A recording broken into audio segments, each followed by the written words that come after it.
സിംഹം, ധീരൻ എന്നൊക്കെ അർത്ഥം വരുന്ന ആ പേരിനെ എന്തുകൊണ്ടും അന്വർത്ഥമാക്കുന്ന ഒരു ധീരയോദ്ധാവായിരുന്നു ബാബർ. നൂറ്റാണ്ടുകളോളം ഇന്ത്യ ഭരിച്ച മുഗൾ സാമ്രാജ്യത്തിൻ്റെ സ്ഥാപകൻ. 11ാം വയസ്സിൽ സിംഹാസനമേറുകയും അതിശയകരമാവിധം തൻ്റെ സാമ്രാജ്യം വിപുലപ്പെടുത്തുകയും ചെയ്ത പോരാളി.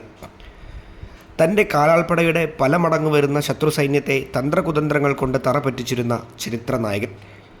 മധ്യകാല ഇന്ത്യയുടെ ചരിത്രം തിരുത്തിക്കുറിച്ച ബാബറിൻ്റെ കഥയാണ് ഇന്ന് സ്റ്റോറി ഇൻ ഹിസ്റ്ററിയിൽ. ഏവർക്കും ഹാർദമായ സ്വാഗതം. ബാബറിൻ്റെ വരവിന് മുൻപ് അന്നത്തെ ഇന്ത്യയുടെ സാഹചര്യങ്ങൾ കൂടി നാം മനസ്സിലാക്കേണ്ടതുണ്ട്. നൂറ്റാണ്ടുകളോളം ഇന്ത്യ ഭരിച്ചിരുന്ന ഡൽഹി സുൽത്താനേറ്റ് 1517 സിക്കന്ദർ ലോധിയുടെ മരണത്തെ തുടർന്ന് ഇബ്രാഹിം ലോധി അധികാരത്തിലെത്തി. പഞ്ചാബ് ഗവർണറായിരുന്ന ദൗലത് ഖാൻ അദ്ദേഹത്തിന് എതിരായിരുന്നു. തൻ്റെ മൂത്ത സഹോദരനായ ജലാൽ ഖാനാണ് വ്യാപക പിന്തുണയെന്ന് മനസ്സിലാക്കിയ ഇബ്രാഹിം ലോധി സഹോദരനെ വധിച്ചുകൊണ്ട് അധികാരമുറപ്പിക്കാൻ ശ്രമിച്ചു. എന്നാൽ അത് കൂടുതൽ കുഴപ്പത്തിലേക്ക് നീങ്ങി. പഞ്ചാബ് ഗവർണറായിരുന്ന ദൗലത് ഖാൻ ലോധി ഡൽഹി സുൽത്താനേറ്റ് ആക്രമിക്കുവാൻ ബാബറെ ക്ഷണിക്കുന്നതിലേക്ക് വരെ കാര്യങ്ങളെത്തി. ബാബറുടെ പിതാമഹന്മാരെ പോലെ ഇന്ത്യ ആക്രമിച്ച് കുറച്ച് സ്വത്തുകൾ കൊള്ളയടിച്ച് ബാബറും തിരിച്ചു പോകുമെന്നും അധികാരം സ്വന്തമാക്കാമെന്നുമൊക്കെയായിരുന്നു അദ്ദേഹം വിചാരിച്ചത്. എന്നാൽ ആ കണക്കുകൂട്ടലുകൾ തെറ്റുന്നതും നൂറ്റാണ്ടുകളോളം ഇന്ത്യ ഭരിച്ച മുഗൾ സാമ്രാജ്യത്തിൻ്റെ ഉദയത്തിനുമൊക്കെ ചരിത്രം പിന്നീട് സാക്ഷ്യം വഹിച്ചു. ഡൽഹി സുൽത്താനേറ്റ് ദുർബലമായതും ഇബ്രാഹിം ലോധിക്കെതിരായ പാളയത്തിൽ പടയുമൊക്കെ ബാബറിന് കാര്യങ്ങൾ കൂടുതൽ എളുപ്പമുള്ളതാക്കി. ഏഷ്യയെ മുഴുവൻ വിറപ്പിച്ച ചെങ്കിസ് ഖാൻ്റെയും ടൈമൂറിൻ്റെയും ഒക്കെ പാരമ്പര്യമുള്ള ഭരണാധികാരിയായിരുന്നു ബാബർ. പിതാവ് വഴി ടൈമൂറിൻ്റെ കുടുംബത്തോടും മാതാവ് വഴി ചെങ്കിസ് ഖാൻ്റെ കുടുംബത്തോടും ബാബറിന് ബന്ധമുണ്ടായിരുന്നു. ഫർഗാന എന്ന ഒരു കൊച്ചു രാജ്യത്തിൻ്റെ ഭരണാധികാരിയായിരുന്നു ഉമർ ഷേഖ് മിർസ. 1483 അദ്ദേഹത്തിന് ഒരു മകൻ പിറന്നു. നസറുദ്ദീൻ മുഹമ്മദ് എന്നാണ് ആ കുഞ്ഞിന് അവർ നൽകിയ പേര്. എന്നാൽ ചരിത്രത്തിൽ അവൻ അറിയപ്പെട്ടത് ബാബർ എന്ന അപരനാമത്തിൽ. സാഹസികനായിരുന്നു ഉമർ ഷേഖ്. ഒരു ദിവസം മലമുകളിലുള്ള കോട്ടയിൽ ചെങ്കുത്തായ മലയിടുക്കിൽ ഒരിടത്ത് ധാരാളം പ്രാവുകൾ കൂടുകൂട്ടിയിരിക്കുന്നത് അദ്ദേഹത്തിൻ്റെ ശ്രദ്ധയിൽപ്പെട്ടു. സാഹസികനായ ഉമർ ഷേഖ് പ്രാവുകളെ പരിശോധിക്കാനായി മലയിടുക്കിലേക്ക് നീങ്ങി. അതിനിടെ പ്ലാറ്റ്ഫോം തകർന്നു വീണ് അദ്ദേഹം താഴേക്ക് വീഴുകയും മരണത്തിന് കീഴടങ്ങുകയും ചെയ്തു. അന്ന് ബാബറിന് പ്രായം വെറും 12 വയസ്സ്. മരണവാർത്ത അറിഞ്ഞയുടൻ പ്രഭുക്കന്മാർ രാജ്യതലസ്ഥാനത്ത് ഒത്തുകൂടി. അവിടെ വെച്ച് 12കാരൻ ബാബറെ യുവരാജാവായി പ്രഖ്യാപിച്ചു. ഫർഗാനയ്ക്ക് ചുറ്റുമുള്ള ചെറുരാജ്യങ്ങളിൽ പലതും ബാബറിൻ്റെ ബന്ധുക്കളായിരുന്നു ഭരിച്ചിരുന്നത്. ബാബറെ രാജാവായി പ്രഖ്യാപിക്കുന്ന സമയത്തു തന്നെ 2 ഇളയച്ചന്മാർ ഫർഗാന പിടിച്ചെടുക്കാൻ പുറപ്പെട്ടിരുന്നു. എന്നാൽ ഭാഗ്യം ബാബറിനൊപ്പമായിരുന്നു. ഇരുവരും പല കാരണങ്ങളാൽ പിന്മാറുകയാണ് ഉണ്ടായത്. ഫലഭൂയിഷ്ഠമായിരുന്നു ഫർഗാന. മലകളാൽ ചുറ്റപ്പെട്ട് ധാരാളം വെള്ളമുള്ള പ്രദേശം. ബാബറിനും പ്രഭുക്കന്മാർക്കും സമർഖണ്ഡ് എന്ന രാജ്യത്ത് ഒരു കണ്ണുണ്ടായിരുന്നു.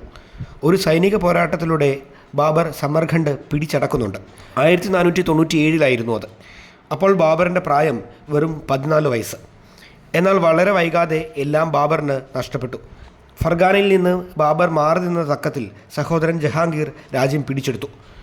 ഫർഗാനയിലേക്ക് ഒരു കൊച്ചു സൈന്യത്തിനൊപ്പം നീങ്ങിയ ബാബറിന് വൈകാതെ സമർഖണ്ഡും നഷ്ടപ്പെട്ടു. ഈ പ്രദേശങ്ങൾ വീണ്ടെടുത്തും നഷ്ടപ്പെടുത്തിയും വീണ്ടും പോരാട്ടങ്ങളിലൂടെ തിരിച്ചുപിടിച്ചുമൊക്കെ വർഷങ്ങൾ കലുഷിതമായി കടന്നുപോകുന്നു. ഇതിനിടയിൽ ബാബർ ഇന്നത്തെ അഫ്ഗാനിസ്ഥാൻ പ്രദേശത്ത് കാബൂൾ കേന്ദ്രമാക്കി ഒരു കൊച്ചു രാജ്യം സ്ഥാപിച്ചു. ബാബറിന് വളരെയധികം ഇഷ്ടപ്പെട്ട കാലാവസ്ഥയും ഭൂപ്രകൃതിയുമായിരുന്നു അവിടുത്തേത്. ഹിന്ദുക്കുഷ് മലനിരകൾ കാവൽ നിൽക്കുന്ന മനോഹര ഭൂമി. ബാബർ തന്നെ കാബൂളിനെക്കുറിച്ച് എഴുതുന്നത് ഇങ്ങനെയാണ്: ഇവിടുത്തെ ചൂടുള്ളതും തണുപ്പുള്ളതുമായ പ്രദേശങ്ങൾ അടുത്തടുത്താണ് സ്ഥിതി ചെയ്യുന്നത്. നിങ്ങൾക്ക് ഒരു ദിവസം കൊണ്ട് മഞ്ഞ് ഒരിക്കലും പെയ്യാത്ത സ്ഥലത്തെത്താം. എന്നാലോ 2 മണിക്കൂർ കൊണ്ട് മഞ്ഞ് എപ്പോഴും മൂടിക്കിടക്കുന്ന സ്ഥലത്തും ചെന്നെത്താം. കാബൂളിനെ ഒരു മികച്ച നഗരമാക്കി മാറ്റുന്നതിൽ ബാബർ പ്രത്യേകം ശ്രദ്ധ കേന്ദ്രീകരിച്ചു. അതേസമയം കൈവിട്ടുപോയ മാതൃരാജ്യം തിരിച്ചുപിടിക്കാൻ അദ്ദേഹത്തിന് കഴിഞ്ഞിരുന്നില്ല. അങ്ങനെ ഇരിക്കുമ്പോഴാണ് താൻ ഏറെ കേട്ടിട്ടുള്ള ഇന്ത്യൻ ഭൂപ്രദേശത്തേക്ക് തൻ്റെ സാമ്രാജ്യം വ്യാപിപ്പിക്കാൻ അദ്ദേഹം തീരുമാനിക്കുന്നത്. ടൈമൂറിൻ്റെ പൂർവികനായതിനാൽ പഞ്ചാബിൽ തനിക്കും അവകാശമുണ്ടെന്ന് അദ്ദേഹം വിശ്വസിച്ചിരുന്നു. അങ്ങനെ പഞ്ചാബിനെ പലവട്ടം ബാബർ ആക്രമിച്ചു. കിഴക്കൻ അതിർത്തി തുറന്ന് തൻ്റെ രാജ്യം വിപുലപ്പെടുത്തുക എന്നതായിരുന്നു ലക്ഷ്യം. കാബൂളിൻ്റെ സാമ്പത്തിക സ്രോതസ്സായി ഇന്ത്യയെ മാറ്റുക എന്നതും ബാബറിൻ്റെ ലക്ഷ്യമായിരുന്നു. 1526 പാനിപ്പത്ത് യുദ്ധമാണ് ഇന്ത്യയിലേക്കുള്ള ബാബറുടെ കടന്നുവരവിൽ നിർണായകമായത്.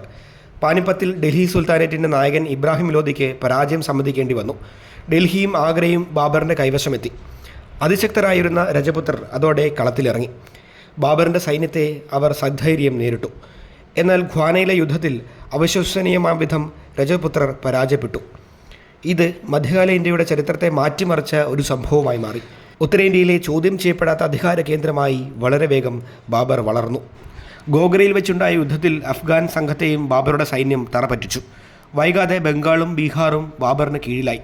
മുഗൾ സാമ്രാജ്യത്തിൻ്റെ വ്യാപ്തി അങ്ങനെ കിഴക്ക് ബംഗാൾ വരെയും തെക്ക് ഗ്വാളിയർ വരെയും എത്തി. കാബൂൾ മുതൽ ബംഗാൾ വരെയുള്ള അതിവിപുലമായ ഒരു സാമ്രാജ്യം പിറവിയെടുത്തു. ഇത്രയേറെ യുദ്ധവിജയങ്ങൾ നേടുകയും അതിസമ്പന്നവും വിസ്തൃതവുമായ ഒരു ഭൂപ്രദേശം കൈപ്പിടിയിൽ ഒതുക്കുകയും ചെയ്തിട്ടും ഇവിടെ ഒരു കേന്ദ്രീകൃത ഭരണ സംവിധാനം ഒരുക്കാൻ ബാബർ താൽപ്പര്യപ്പെട്ടില്ല. അദ്ദേഹത്തിൻ്റെ മനസ്സു നിറയെ കാബൂളായിരുന്നു. ഉത്തരേന്ത്യയിലെ അതികഠിനമായ ചൂടുള്ള കാലാവസ്ഥ ബാബറിന് തീരെ രസിച്ചില്ല. പുതിയതായി കൈവന്ന പ്രദേശങ്ങൾ ഫ്യൂഡൽ എസ്റ്റേറ്റുകളാക്കി മുഗൾ പ്രഭുക്കന്മാർക്ക് നൽകുകയാണ് അദ്ദേഹം ചെയ്തത്. ചിലയിടങ്ങൾ മുമ്പുണ്ടായിരുന്ന ഹിന്ദു മുസ്ലിം പ്രഭുക്കന്മാരുടെ നിയന്ത്രണത്തിൽ തുടരാനും ബാബർ അനുമതി നൽകി.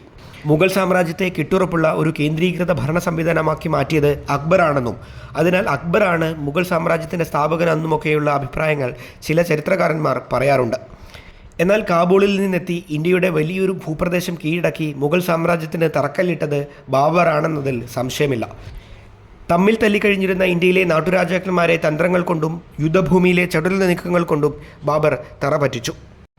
ഒരു സാഹിത്യകാരനും വായനക്കാരനുമൊക്കെയായ സരസനായ ഭരണാധികാരി കൂടിയായിരുന്നു ബാബർ. വലിയ യുദ്ധവിജയങ്ങൾ നേടിയെന്ന് ചരിത്രം സാക്ഷ്യപ്പെടുത്തുമ്പോഴും ക്രൂരനായ ഒരു ചക്രവർത്തിയെന്ന് അദ്ദേഹത്തെപ്പറ്റി അഭിപ്രായമില്ല. ഒരു സുന്നി മുസൽമാനായിരുന്നുവെങ്കിലും അന്യമതസ്ഥരെ കടന്നാക്രമിക്കുകയും നശിപ്പിക്കുകയും ചെയ്യുന്ന മതഭ്രാന്തനായ ഒരു ഭരണാധികാരി ആയിരുന്നില്ല അദ്ദേഹം. ഫത്തേപൂർ സിക്രിയിലും ചന്ദേരിയിലും ഹിന്ദുക്കളുടെ തലകൾ കൊണ്ട് ഒരു ഗോപുരമുണ്ടാക്കുവാനായി യുദ്ധാനന്തരം ബാബർ കൽപ്പന കൊടുത്തുവെന്ന് KP ബാലചന്ദ്രൻ അദ്ദേഹത്തിൻ്റെ ബാബർ എന്ന പുസ്തകത്തിൽ സൂചിപ്പിക്കുന്നുണ്ട്. എന്നാൽ അത് ഒരു മതത്തിനെതിരായ നീക്കമായിരുന്നോ എന്നതിൽ സംശയമുണ്ട്. ശ്രീധരമേനോൻ ഇന്ത്യ ചരിത്രം എന്ന അദ്ദേഹത്തിൻ്റെ ഗ്രന്ഥത്തിൽ ബാബറുടെ മതനയത്തെപ്പറ്റി സൂചിപ്പിക്കുന്നത് ഇങ്ങനെയാണ്: ബാബറുടെ ഭരണകാലത്ത് മതപീഡനം ഒട്ടും തന്നെ ഉണ്ടായിരുന്നില്ല. മരണത്തിനു മുമ്പായി ബാബർ സുപുത്രനായ ഹുമയൂണിന് നൽകിയ ഉപദേശം ശ്രദ്ധേയമാണ്. ഇന്ത്യ വിവിധ മതങ്ങളുടെ നാടാണെന്നും ഈ രാജ്യത്തിൻ്റെ ഭരണഭാരം തന്നിൽ നിക്ഷിപ്തമായിരിക്കുന്ന സ്ഥിതിക്ക് മതപരമായ എല്ലാ സങ്കുചിത ചിന്തകളും ഹൃദയത്തിൽ നിന്ന് നിർമ്മാർജ്ജനം ചെയ്യണമെന്നും എല്ലാ മതക്കാരോടും സഹിഷ്ണുതയോടെ പെരുമാറുകയും ഓരോ മതക്കാർക്കും അവരുടേതായ മതനിയമങ്ങൾ മാത്രം ബാധകമാക്കുകയും ചെയ്യേണ്ടതാണെന്നും ബാബർ ഉദ്ബോധിപ്പിച്ചു. പീരങ്കിപ്പടയെ സമർത്ഥമായി ഉപയോഗിച്ച ഒരു ഭരണാധികാരിയായിരുന്നു അദ്ദേഹം. ഇന്ത്യയിൽ ആദ്യം ഈ യുദ്ധതന്ത്രം പുറത്തെടുത്തതും ബാബർ തന്നെ. ബാബറെപ്പറ്റി ചരിത്രകാരനായ ഡോക്ടർ സ്മിത്ത് പറഞ്ഞത് വളരെ പ്രസക്തമാണ്. ബാബർ അദ്ദേഹത്തിൻ്റെ കാലഘട്ടത്തിലെ ഏഷ്യയിലെ ഏറ്റവും തിളക്കമേറിയ രാജാവും ഇന്ത്യയിലെ രാജാക്കന്മാരിൽ വളരെ ഉന്നത പദവി നൽകേണ്ട വ്യക്തിയുമായിരുന്നു. ഇന്ത്യ ചരിത്രത്തിലെ ധീരനായ ഒരു ഭരണാധികാരി, തന്ത്രകുതന്ത്രങ്ങൾ കൊണ്ട് ശത്രുവിൻ്റെ പാളയത്തെ നിഷ്പ്രഭമാക്കിയിരുന്ന സൈന്യാധിപൻ, നിർഭയനായ യോദ്ധാവ്, അങ്ങനെ വിശേഷണങ്ങൾ ഏറെയാണ് ബാബറിന്. ആത്മകഥാരൂപത്തിൽ ബാബർ തന്നെ എഴുതിയ ഓർമ്മക്കുറിപ്പുകൾ തന്നെയാണ് അദ്ദേഹത്തെക്കുറിച്ച് പഠിക്കാൻ കഴിയുന്ന ഏറ്റവും ആധികാരികമായ ഗ്രന്ഥം. 1530 ബാബറുടെ മരണത്തെ തുടർന്ന് അദ്ദേഹത്തിൻ്റെ പുത്രൻ ഹുമയൂൺ മുഗൾ സാമ്രാജ്യത്തിൻ്റെ ചക്രവർത്തിയായി. അവസാനിപ്പിക്കുന്നതിന് മുൻപ് രസകരമായ ഒരു കഥ കൂടി. 1526 ഐതിഹാസികമായ പാനിപ്പത്ത് യുദ്ധം. ഇബ്രാഹിം ലോധി ബാബറോട് പരാജയപ്പെട്ടു. സൈന്യത്തോടൊപ്പം ബാബർ ഡൽഹിയിലേക്കും ആഗ്രയിലേക്കും എത്തി. ഭരണാധികാരി എന്ന നിലയിൽ അദ്ദേഹം ആദ്യം ചെയ്തത് മനോഹരിയായ യമുന നദിയുടെ തീരത്ത് ഒരു പൂന്തോട്ടമുണ്ടാക്കുക എന്നതായിരുന്നു.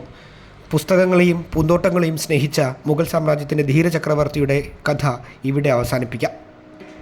ഇനിയും ചാനലിൻ്റെ ഭാഗമാവാത്തവർ സബ്സ്ക്രൈബ് ചെയ്യുക, ബെൽ ബട്ടൺ അമർത്തുക.